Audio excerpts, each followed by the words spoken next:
British MP tulip সিদ্দিককে দেশে ফেরাতে আদালতের মুখাপেক্ষী দুদক। তাকে দেশে ফেরাতে আদালতের নির্দেশনা মেনে আন্তর্জাতিক সংস্থাগুলোর সহযোগিতা চাইবে সংস্থাটি। দুদক মহাপরিচালক জানান, আদালতে উপস্থিত হলেই ফ্ল্যাট প্লট জালিয়াতির বিষয়ে টিলিপের বক্তব্য দেওয়ার সুযোগ রয়েছে। রিপোর্ট ফরুক বাবুর। ব্রিটিশ নাগরিক টিউলিপ সিদ্দিক ব্রিটেনে বসবাস করলেও বাংলাদেশে প্রভাব বিস্তার করে দুর্নীতি করতে পিছুপা হননি। খালা সাবেক প্রধানমন্ত্রী শেখ হাসিনার ক্ষমতাকে ব্যবহার করে বিগত বছরগুলোতে টিউলিপ মেতে ওঠেন দুর্নীতি অনিয়মে। আওয়ামী লীগ ক্ষমতায় থাকাকালে 2000 সালে সরকারি জমি ইস্টার্ন হাউজিংয়ের নামে অনুমোদন করিয়ে দেন ব্রিটিশ এমপি টিউলিপ। বিনিময়ে তিনি বাগিয়ে নেন গুলশানে একটি ফ্ল্যাট।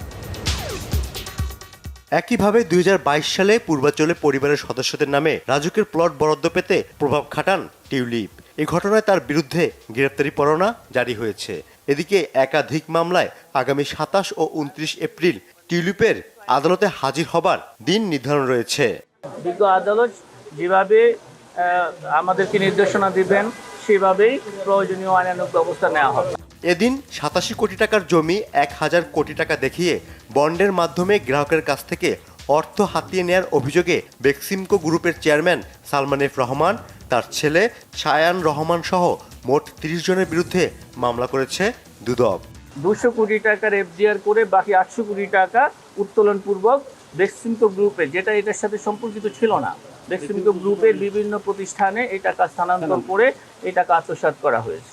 ফরুক বাবু, বাংলা ভিশন, ঢাকা।